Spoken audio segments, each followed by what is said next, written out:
biasanya yang kalau kalau kita memeriksa itu kan yang sering kita temukan itu kan risiko deteksi ya, karena risiko temuan gitu. Tapi kalau misalnya risiko inherent inherent risk itu contohnya kayak gimana ya, contohnya Pak? gini Yang melekat Pak, itu. contohnya kayak persediaan ya. Itu Ya, masih, Pak. umpamanya kan produksi.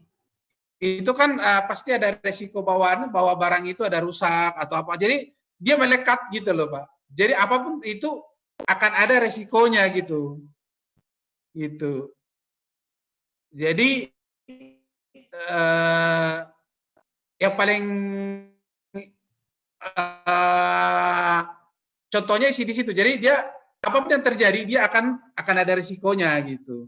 Contohnya itu nggak mungkin semua kalau kita proses produksi nggak mungkin semua barang itu akan barang jadi finish good. Tapi seberapa besar dia punya risiko akan dari bahan baku menjadi finish good, seberapa besar dia punya risiko bawaannya gitu loh Pak.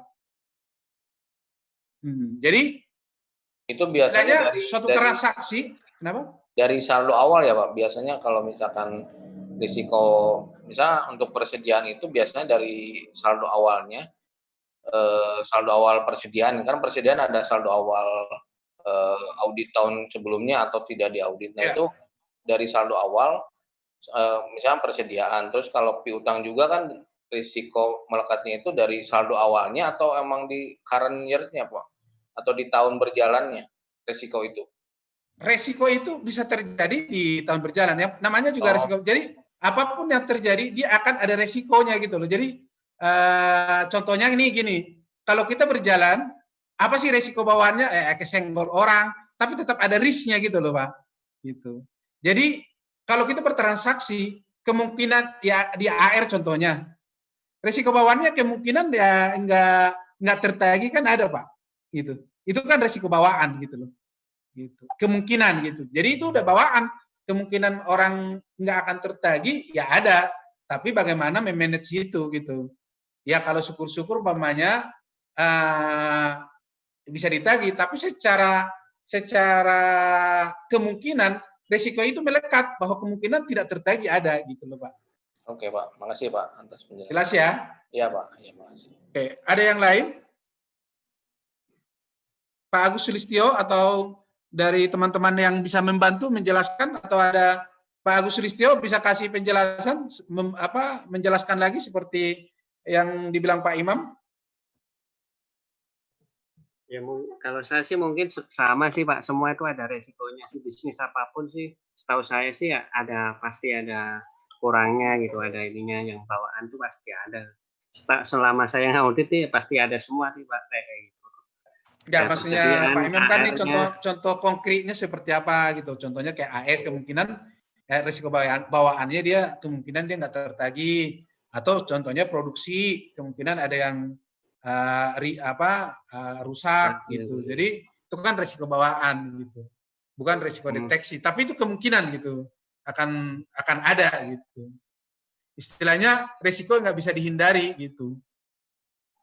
Iya Pak. Oke ya. Kalau yang dari tempat lain, teman-teman yang lain ada pendapat?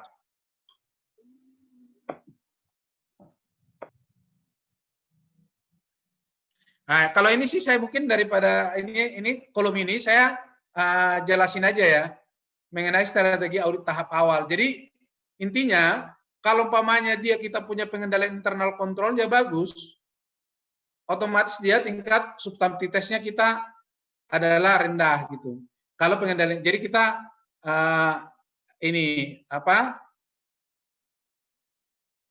ngambil sampelnya pun kita lebih kecil. Ini dia punya pendekatan gitu. Jadi kalau substantivitasnya besar, kalau kita dari awal kita lihat bahwa internal kontrolnya nggak bagus, otomatis kita akan tingkat substansi yang kita lakukan terhadap perusahaan itu adalah poachingnya istilahnya, kalau poaching atau memeriksa dokumennya, tracingnya kita lebih banyak gitu, ya. Oke, saya tunjukin tingkat penghitungan materialitas di kantor saya ya.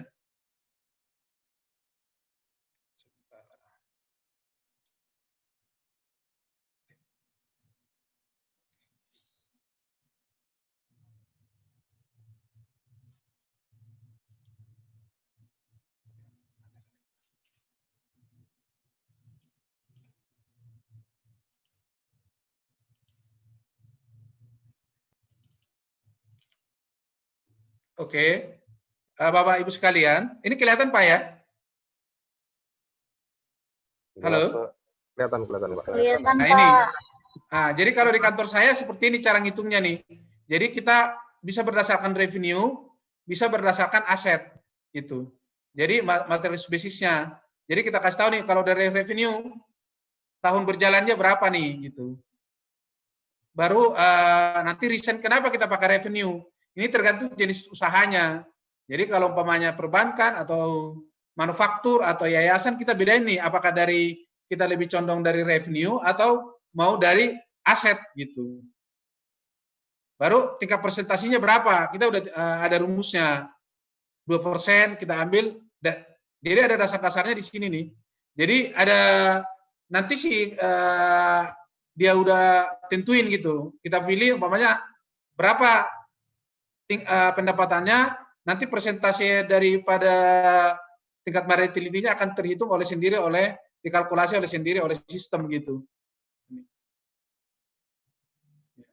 Ini jadi nanti ada sampai kita umpamanya yang kita pas adjustment gitu. Jadi kalau ada nggak material, nggak perlu dilakukan jurnal penyesuaian. Ya.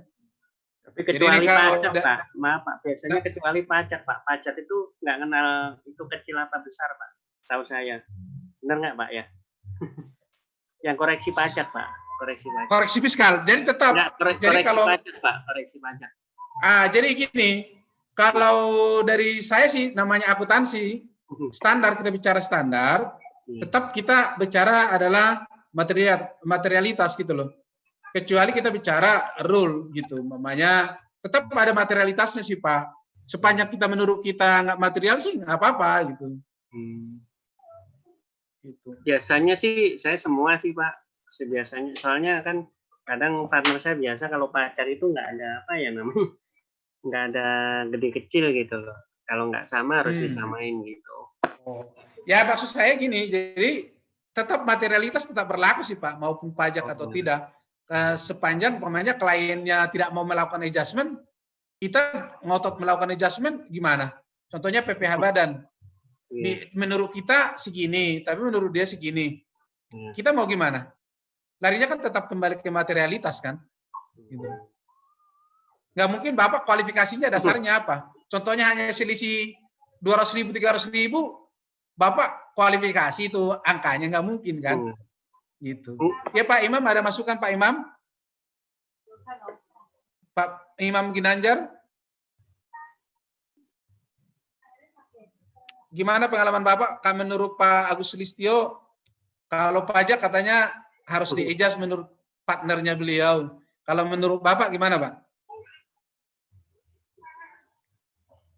Kalau di kita sih, kalau materialitas itu kan kalau di waktu kita memeriksa untuk menentukan berapa sampling yang kita akan lakukan. Kalau misalkan buat pajak kan kita dihitungnya itu kan di perhitungan fiskal fiskalnya. Kita sih nggak menentukan materialitasnya selama itu merupakan objek pajak atau bukan. Kalau misalnya objek pajak kan dikoreksi, tapi kalau misalnya bukan objek pajak, kita tidak dikoreksi gitu aja sih Pak. Kalau materialitas itu untuk menentukan begitu ya sampling yang kita tentukan gitu Pak. Gitu Pak sih. Enggak sih kalau tapi coba nanti kita ini. Ada yang pendapat yang lain, teman-teman yang lain? Halo Pak, saya Pak. Bapak yang dari kantor akuntan lain. Iya Pak, silakan Pak. Halo Pak, silakan Pak. Saya ya Pak ya. Agus ya? Iya Pak Agus, silakan Pak Agus. Oke Pak, saya bukan dari kantor konsultan sih. Saya kan dari perusahaan. Iya, apa-apa, silakan Pak ya. Pak Agus. Saya sebagai klien nih, saya sebagai orang yang diaudit gitu ya, auditi. Itu kita diaudit sama PwC, ya. PwC itu sudah menentukan kantor kita itu materialitasnya di atas 500 juta. Jadi kalau di bawah 500 juta dia nggak nggak otak-atik gitu ya. Iya. Tapi gini Pak, tapi kan Pas adjustment. iya, misalnya Benar. kemarin kami tahun lalu ada masih selisih nih di rekonsiliasi antara sales dengan PPN gitu ya. PPN, timing difference atau apa gitu. Iya, itu selisihnya tuh sekitar kurang dari 500, hampir 500 juta. Tapi sama PwC udah nggak diotak-atik gitu ya. Dia bilang kalau dari sisi materialitas PwC yang audit kita, itu dia udah nggak anggap itu material seperti itu. Tapi kami dari internal, karena yakin ini kan pasti setiap tahun saya diperiksa pajak. Jadinya angka 500 itu harus tetap saya cari gitu Pak. Iya. Gitu sih. Tapi kalau dari sisi materialnya si PwC, dia bilang itu tidak material dan itu tidak ditanya lagi sama manajemen gitu ya. Iya. Tapi dari sisi saya internal perusahaan ya saya tetap harus perbaiki kayak gitu Pak. Itu benar. Ada yang lain, pendapat yang lain dari selain Pak Agus? Ini kan dari segi manajemen nih. Ada tempat lain yang teman-teman yang dari kantor akuntan? Pak Meyer, Pak Hatta? Halo Pak Hatta? Ya, dulu Pak, saya belum ada pertanyaan Pak. Enggak, maksud saya dari pendapatnya si Pak Imam sama Pak Agus Sulistyo tadi, gimana pendapat Bapak Pak? Saya juga belum, ini Pak, belum masih mendalami tentang materialitas Pak. Jadi belum, saya juga masih bingung Pak, cara nyusun materialitas Pak. Makanya saya, saya masih cari-cari informasi lah, bagaimana pengalaman teman-teman di sini Pak. Gitu Pak. Mungkin Pak Satya gimana tuh Pak? Pak Satya tuh yang namanya. Iya Pak Satya, gimana Pak Satya? Pak Satya. Kalau saya tingkat materialitas masih di bawah 1M sih Pak, itu masih boleh lah. 500 juta itu dianggap nggak materialitas itu untuk perpajakan. Jadi mungkin saya sebelum kita tutup ininya ya, jadi gini, ke Pak Imam juga, mengenai materialitas kita nggak hanya ngambil sampel Pak Imam ya Pak ya, jadi terhadap akun, makanya kita pelajari terhadap akun. Jadi terhadap saldo akun pun kalau ada selisih, itu tetap harus kita bicara materialitas. Jadi bukan hanya kembali ke pengambilan sampel. Sampel itu kita menentukan high risk-nya berapa, nanti baru kita tentukan sampelnya. Tapi kalau materialitas terhadap laporan keuangan atau materialitas terhadap saldo, itu tetap, baik itu pajak, baik itu apapun, kalau enggak dianggap material, itu harus dilakukan penelusuran atau dilakukan adjustment. Seperti yang dibilang Pak Agus Sumarna tadi, dia tuh kalau PwC mereka bilang itu nggak adjust karena mereka untuk efisien, dia nggak mau. Tapi untuk kepentingan manajemen iya. Kenapa ini? Karena nanti kalau diperiksa pajak, supaya tahu nih perbedaan itu karena apa? Apakah timing difference atau karena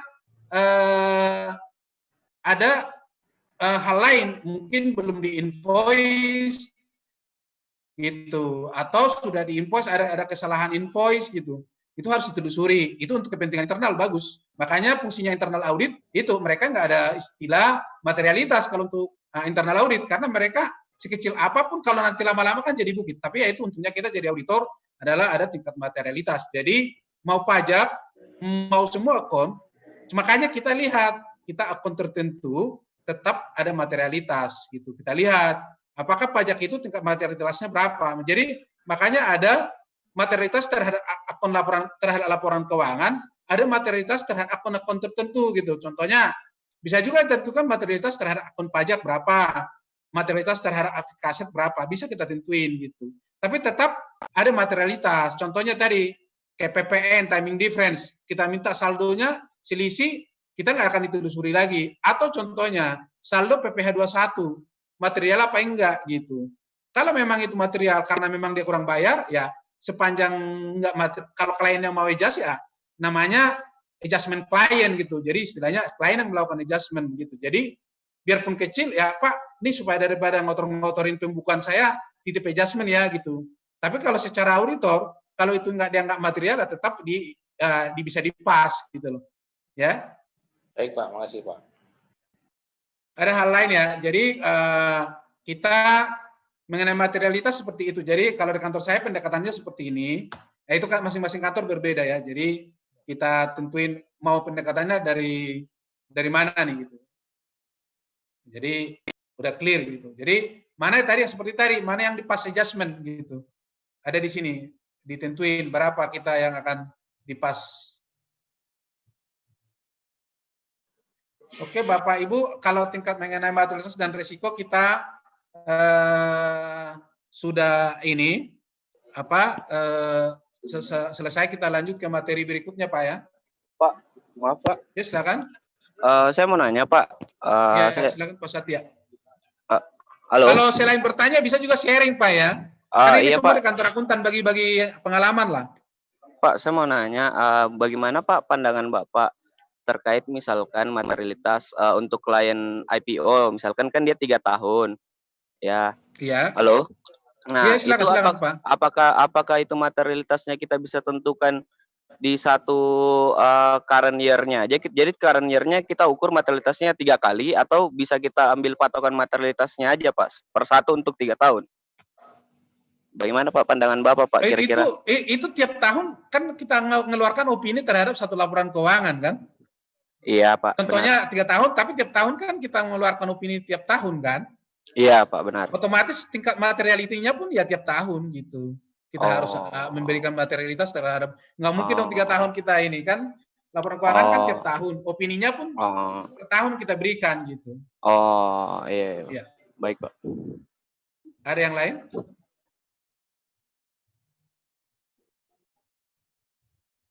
Pak, sorry kalau Pak. Ini Pak nambahin ya Pak ya. Untuk yang perbankan ya biasanya itu kan untuk yang kredit yang diberikan itu biasanya OJK itu nanya sampai 80% Pak, nggak boleh di itu Pak pakai materialitas Pak. Khusus perbankan ya Pak ya, yang pernah saya alami Pak. Kenapa Pak? Coba diulang. Untuk yang perbankan Pak, yang apa audit perbankan Pak ya, yang untuk akun kredit yang diberikan Pak ya, itu samplingnya itu sampai 80% Pak. Gitu. Saya kebetulan nggak pengalaman di perbankan, tapi saya kalau kayak di itu ya kita lihat regulasinya gitu. Kalau memang regulasinya, makanya kan kita nggak hanya tergantung terhadap PSAK, SPAP kan gitu. Ya. Kita melihat aturan yang dia lakukan. Makanya kalau dulu ada nanya PAPI kan. Jadi ya, PAPI, untuk khusus perbankan gitu. Jadi yang nggak apa-apa. Kita kalau memang di perbankan dibikin aturan seperti itu, ya kita ikutin gitu. Karena kita kan harus dari kemarin kita pelajarin, kita tidak hanya mengacu terhadap standar yang dikeluarkan oleh IAP, tapi kan ada juga standar yang dikeluarkan oleh pemerintah atau dalam hal ini perbankan, itu OJK atau BI gitu loh Pak. Makanya juga sekarang menentukan itu juga kayak PSAK 71 antar pendekatan daripada perbankan dengan yang 71 juga agak ada perbedaan gitu kan? Iya, benar. Itu aja sih Pak, soalnya biasanya OJK nanyanya itu Pak, samplingnya berapa persen gitu loh. Gitu. Ya, samplingnya kan yang penting kan saya juga kebetulan kan diperiksa OJK juga. Yang penting kan bisa kita pertanggungjawabkan dasarnya. Kita relay terhadap standar SPAP dan standar pengendalian mutu kita dan terhadap peraturan pemerintah gitu.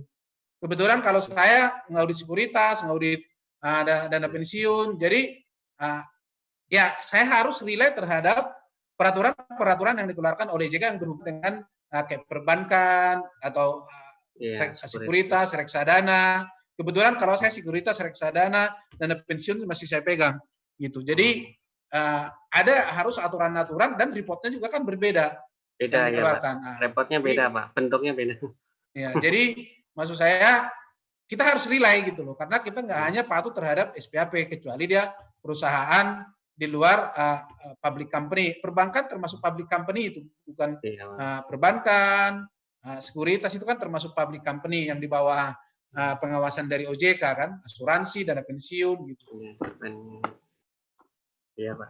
Ada yang lain lagi Pak?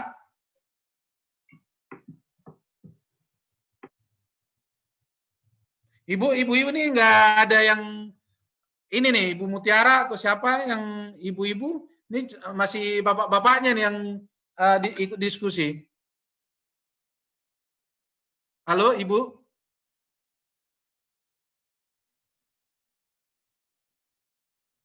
Nih, dari ibunya nggak ada respon nih. Pak, jadi, boleh Pak, di-sharing Pak, filenya Pak. Ya, Excel-nya boleh Pak. Excel yang mana nih Pak? Excel materialitas di kantor Bapak Pak. Yang Bapak janganlah, itu kan saya punya dapur ini. Boleh itu dapur.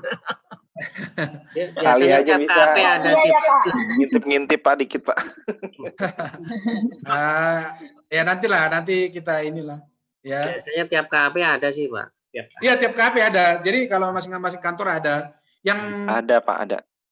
Iya, jadi nanti takutnya nanti kan berbeda pendekatannya kan nanti nggak enak. Cuman ini bentuk kantor saya, makanya saya nggak sharing, nggak saya email karena hanya pendekatannya. Karena kayak di sini kan dia list company bukan perusahaan apa. Jadi kita beda-bedakan karena untuk menentukan high risk-nya juga. Oke Bapak, kita sekarang ke pemahaman internal itu ya, internal control ya.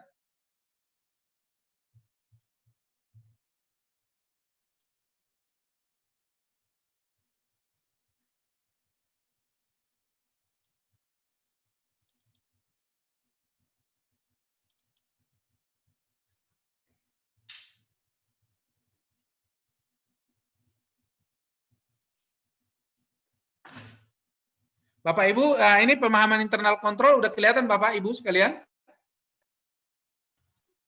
Sudah Pak. Belum Pak. Belum ya? Belum, tapi explore-nya udah ya Pak. Oke.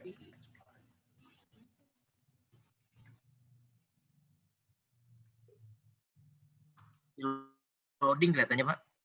Udah kelihatan Pak? Belum Pak. Belum Pak, belum. Ya. Belum. Nah. Belum Pak, belum kelihatan Pak.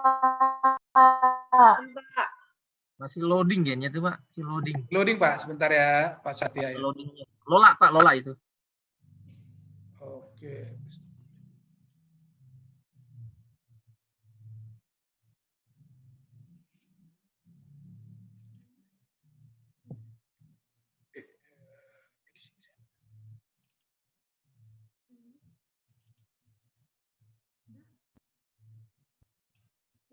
Udah kelihatan Bapak, Ibu sekalian?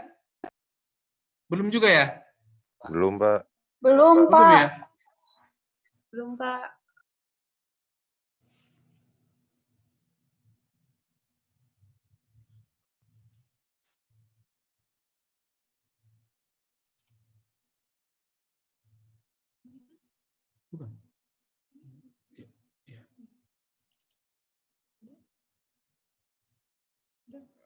Udah kelihatan Pak Sudah, Pak Pak. Sudah Didi? pas sekarang, Pak. Oke. Kelihatan Pak, udah. Sudah Pak. Masuk. Oke, kita sekarang mengenai internal control yang dari kemarin kita bahas kan, tadi kita udah bahas mengenai materialitas. Jadi besok kalau rencana saya Pak ya, kita ini sebelum kita ke materi ini, nanti ujiannya kita bikin kan hari Sabtu. Saya bikin sih, tadi saya bicara dengan bagian PPAK, saya akan bikin kasih soal, dari sekarang saya kasih tahu, tapi nanti tulisan tangan ya, nanti di-scan di email ke saya, hari Sabtu sore dikirim di email ke saya. Bisa nggak kira-kira Pak ya? Sabtu sore tanggal berapa Pak? 5. Ya Sabtu kan harusnya kan ujian dari pagi sampai dari jam 8 sampai Jam 12 ya. jam 12.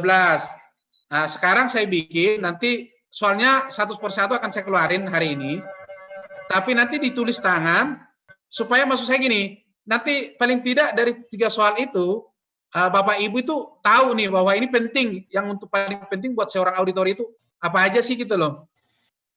Jadi hari ini akan saya keluarkan soalnya satu persatu, tapi nanti dibikin ditulis tangan, jadi take home gitu. Jadi hari 3 soal ini, hari Sabtu sore udah di email ke saya paling lambat. Baik Pak, bisa Pak. Oke, jadi kemarin kan satu soal nih ya, nomor 1. Halo, tolong ditulis ya. Soal nomor 1 adalah, baik Pak. Coba jelaskan mengenai asersi manajemen.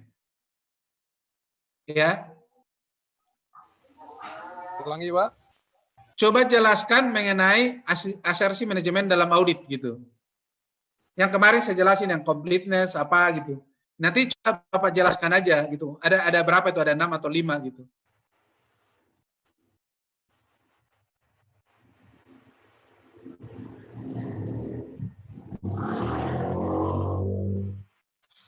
Udah Pak? Coba jelaskan asersi manajemen ya Pak. Menjelaskan ya, asersi manajemen itu sebutkan dan jelaskan gitu. Sebutkan dan jelaskan Pak. Iya. Jadi sekarang bisa ditulis gitu. Jadi nanti soalnya sama soal nomor 2. Soal nomor 2 adalah sebutkan jenis-jenis opini yang dikeluarkan oleh kantor akuntan publik ya dalam hal ini, yang keluarkan akuntan publik, dan kenapa opininya seperti itu gitu. Contohnya opininya adalah clean. Kenapa clean? Opininya disclaimer. Kenapa disclaimer? Opininya tidak wajar. Kenapa gitu? Jadi istilahnya coba sebutkan jenis-jenis opini yang dikeluarkan kantor akuntan publik dan alasannya apa gitu, dan jelaskanlah istilahnya. Nangkep Pak, Bapak Ibu sekalian? Ya, Pak. Nangkep Pak. Ya, nanti tapi ditulis tangan, nanti di scan email ke saya. Besok baru soal yang ketiga akan saya keluarin atau hari Jumat. 3 soal aja. 3 atau 4 soal. Jadi maksud saya, ini kan inti-inti yang paling pokok nih, jenis-jenis opini. Kita harus tahu nih, kenapa si auditor itu mengeluarkan opini seperti disclaimer? Kenapa si auditor itu mengeluarkan opini ada going concern-nya modifikasian gitu. Jadi tolong ditulis nomor 1 tadi kan mengenai asersi, nomor 2 mengenai jenis-jenis opini. Iya. Jadi tolong tapi pakai tulis tangan ya, supaya paling tidak saya tahu nih bahwa oke, ini aja nih ditahu minimal udah dibaca gitu loh. Kalau nanti pakai ketik bisa nanti tukar-tukar, paling tidak minimal 4 atau 3 soal ini pernah tahu gitu teman-teman. Dan dari kuliah ini kita ini. Tapi ini yang semua yang terbaru ya. Maksud saya jangan nanti ada opini wajar tanpa pengecualian lagi. Itu nggak ada istilah itu ya Pak ya, Bapak Ibu ya. Jadi harus sesuai dengan SPAP yang terbaru ya. Ya, baik Pak. Setuju nggak teman-teman Bapak Ibu sekalian seperti itu kita bikin ininya ujiannya, ujian jadi daripada kita setuju. Oke. Jadi udah 2 soal nih Pak ya. Jadi nomor 1, nomor 2, mungkin nanti nomor 3 dan 4. Jadi kita cukup 4 soal aja. Berarti soalnya nanti esai ya Pak? Esai ini makanya nomor 1 dan nomor 2 ini udah esai kan. Ya, gitu. Ini Pak Diri dosen kita udah tertawa-tawa dia. Harus ya, esai. Jadi makanya perlu dijelaskan paling tidak kalau Ibu tulis tangan itu baca atau tulis gitu. Oh, apa opini yang dikeluarkan, baik pun teman-teman yang bukan di kantor akuntan minimal tahu opini yang dikeluarkan. Saya pernah beberapa kali dipanggil Mandiri. Kenapa dulu Bank Mandiri? Kenapa waktu dulu dikeluarkan waktu zaman dulu nih kejadian akan banyak nih di tahun 2020 ini akan banyak opini tidak wajar dan opini atas going concern nih. Gitu. Ya. Itu tahun kejadian harus bisnis waktu tahun kejadian 87 ya. Itu opininya banyak disclaimer atas going concern gitu. Tapi sesudah kita baca SPAP yang sekarang, going concern itu opininya nggak harusnya disclaimer, tapi adalah tidak wajar gitu. Si dari Bank Mandiri menanyakan saya, kalau dulu kenapa kalau masalah going concern kenapa disclaimer, kok bisa sekarang opininya tidak wajar atau adverse gitu. Teman-teman yang itu, teman-teman yang lain bisa jelasin kenapa bisa seperti itu? Pak Imam bisa bantu? Halo Pak Imam.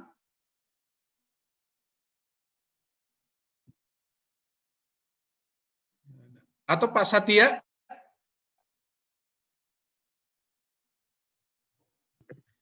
Halo Pak Satya, bisa bantu Pak? Kalau pengalaman yang saya temui di lapangan Pak mengenai opini going concern itu biasanya entitas itu memang dari awalnya ini kebetulan saya ngaudit hotel ya Pak, perhotelan ya memang. Ya ini ke depan nih perhotelan nih kemungkinan nih. Perhotelan nih banyak rugi Pak. Opininya nih kebanyakan going concern ini. Nah, gimana itu? Apalagi dia pinjaman ke bank nih pasti. Betul, dia pinjam ke bank yang awalnya KI Pak, tapi dia salurkan ke entitasnya sendiri. Jadi ada ke pemegang sahamnya yang yang menyalurkan pinjaman dari bank disalurkan ke anaknya gitu, ke asosiasinya gitu Pak. Sehingga kredit macet. Pinjam ini jadi kredit macet gitu. Opini Bapak keluarkan apa opininya Pak?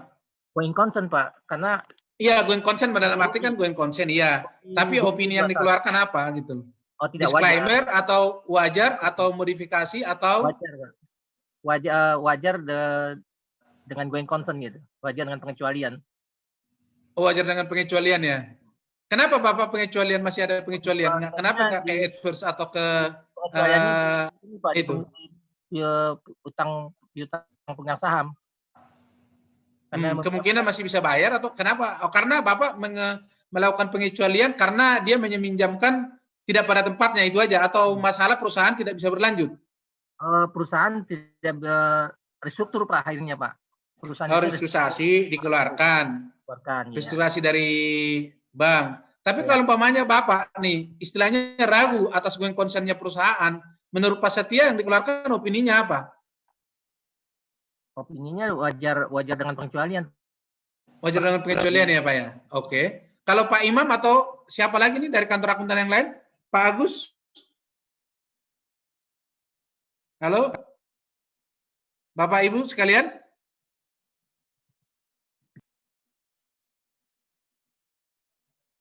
Pak Yusuf Islami? Halo Bapak Ibu? Halo Pak. Ya. Kalau saya dulu punya pengalaman sih modifikasian ya Pak. Modifikasian tahun berapa itu Bu? Tahun 2000 berapa ya? 2018 kali ya. Modifikasian atas apa? Maksudnya kan ini kan bicara going concern. Kenapa dimodifikasi ini modifikasi? Kenapa modifikasi? Karena ada paragraf penjelasan gitu deh. Oh, modifikasi paragraf hal lainnya. Informasi penting lainnya gitu. Itu namanya bukan modifikasian sih Bu, itu hanya paragraf. Kalau modifikasian itu apabila dia dikualifikasi atau ini modifikasian gitu. Pak Imam nih yang aktif nih biasanya nih Pak Imam. Halo Pak Imam, masih bergabung? Masih Pak, masih Pak.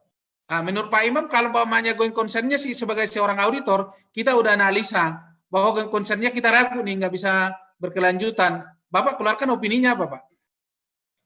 Kalau dari pengalaman saya sih jadi tidak wajar Pak, tapi kadang-kadang going concern itu pertama kan kita analisa Pak. Analisa going concern perusahaan itu seperti apa, dan biasanya kita akan minta surat pernyataan going concern Pak. Dari manajemen. Dari manajemen. Kalau misalkan manajemen itu dengan beberapa poin itu bahwa tidak akan menutup perusahaan, akan memperbaiki dan yang lainnya kan kita di opini itu di penekanan suatu hal Pak, di penekanan suatu hal bahwa kalau saya juga kalau misalkan